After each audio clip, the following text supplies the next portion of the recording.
Well, my guess is if you have ever decided to take up working out, you've made some of the same mistakes that a lot of people make when they decide to start a workout or exercise program. My guest, Ryan Gillespie, is with me today, and he says there are 5 things that even he wishes he'd known when he started exercising. Welcome back to Smart Life, Ryan. Good to have you. Now, I have to confess to you, I went to New York last week, and I did a lot of the awesome whining and dining foodie that stuff, you do. yeah. Yes, and As it you was, should. and it was really cold out. Normally, I'm walking my dog on the beach, I'm playing with my kids on the beach, but it was really cold in New York, and I didn't want to do anything except sit in a blanket. And I think that's pretty much what I did when I wasn't eating.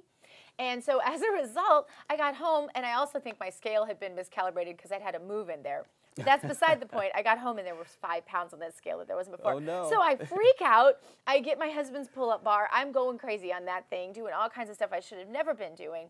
Long story short, I can barely sit in this chair and breathe because I decided I was going to lose all that 5 pounds in basically 2 days. Yeah. You know, and this is, I think, maybe what a type A personality does when they perceive a problem. I'm always waiting for that magic moment in life that I've been told about by so many people where all of a sudden you can't get the weight off. Yeah. Always worried about that. What are the differences between people with different personality styles when they start working out?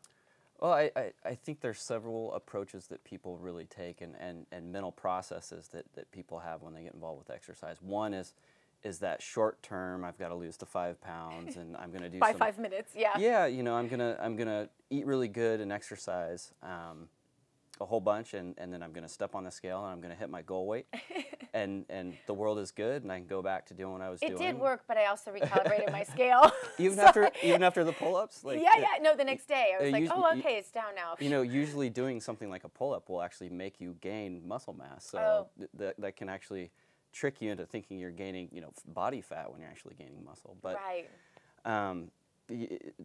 those short-term processes are great when you want to lose a couple pounds, and having those short-term goals is really a good thing. It's a great motivation starting out.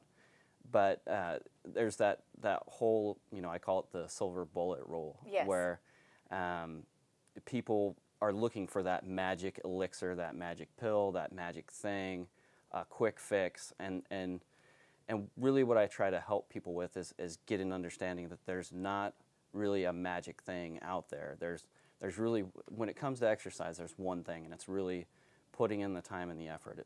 It's work. You know, I characterize that as hard work, and you have to put that in to get the result that you desire.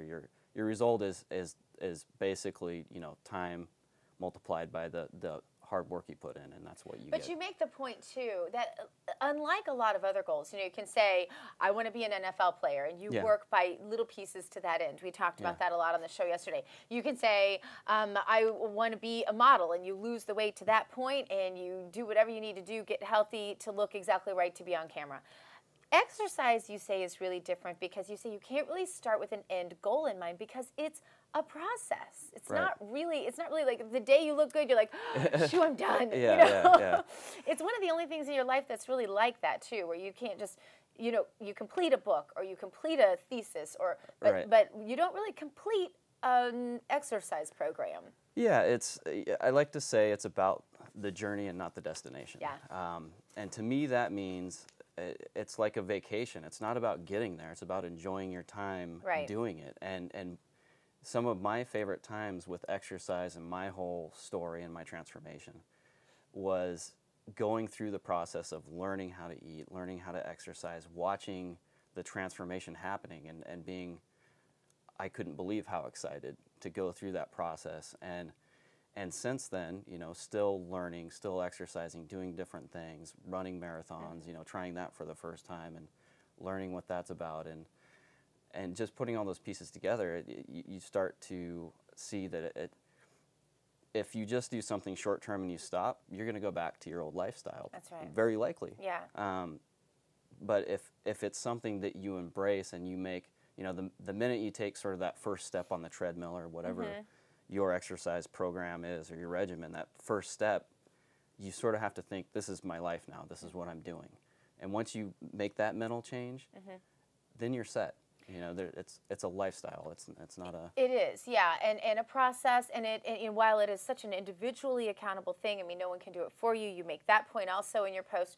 You also have to get your team around you. Like one of my things is when I'm going hardcore, my family knows we're going to eat like this tonight. No, you're not bringing the junk in. I don't allow white sugar. I don't allow flour. Some people think that's just a horrible thing to do to my children. At Christmas, I make an exception. But you know, some people think it's a horrible thing to do to my children. Whatever. You know, it's what works. And I would say that we do have a pretty healthy lifestyle as a result.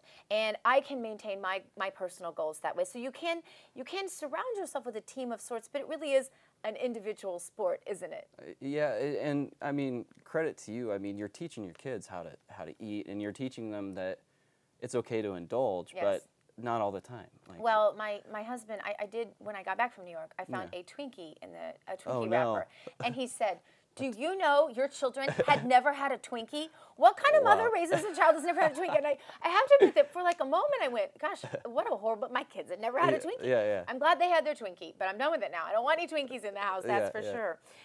One of the things that I've read a lot about is that when people do have regrets as far as they've gained the weight back, and it happens so often to so many people, they gain the weight back, and their biggest regret is usually a journal.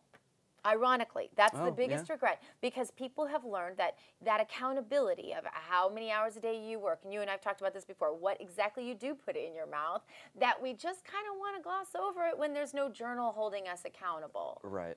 It's accountability, both self and with other people. I mean, getting back to making your family sort of help you be accountable, but also yourself and keeping a journal. I mean, I've gotten to the point where I've built spreadsheets and tracked my daily workout and counted how many workouts I've done in a year, and anything you can do to really reward yourself and track your progress. Pictures of yourself along the way are super. You can't see what's happening every day as you go through this transformation, because it happens so slowly. If you have a picture from 30, 60 days ago, you may not know that you may weigh a little less, but then you look at that picture and you see, oh wow, I've gone from this to this. Like, I'm going to keep going. Like, I'm not stopping now. And if you do have a friend that wants to help you while they can't do it for you, I had the husband of one of my very best friends. He said to me, "You know what? I was trying to do basically a nutrition, adding in some supplements and some things like that, but I was forgetting them." And he said, "If you want me to look over your journal at the end of the week, we always get together on the weekends, I will ask you for your journal." I'm like, "Yeah, absolutely. What a great true friendship thing to do to help someone by just looking at their journal and holding them accountable for their own goals." It's almost like a fitness mastermind, And that's what we do. I have online groups that I work with people, and what we do is we make everyone post in the group every day and say, "I did my workout today and I ate like this, here's what I ate." And it's journaling. I mean, we're getting right to what you're talking about, and it's really just making them report every day what they're doing, and they're accountable to us. And we're also there when they're falling down, because inevitably people have problems, struggles, time. Hey, I can't get it in today. That's okay. Get it back to it tomorrow. Write it down anyway. And because then when you can look back and you can say, "Hey, you know what? I made it over that hump. Yeah, I went on vacation that week. Yeah, it was Christmas, whatever. I had that fall off, but I went back." And they find strength in that, don't they? So that's just as important. Yeah, absolutely. All right, the website is CoachRyanGillespie.com. The article, 5 Things I Wish I Knew When I Started Exercising. Thanks for being with us, Ryan. More about your regrets, the things you wish you would have done differently in your life on Smart Life when we return. Stay with us.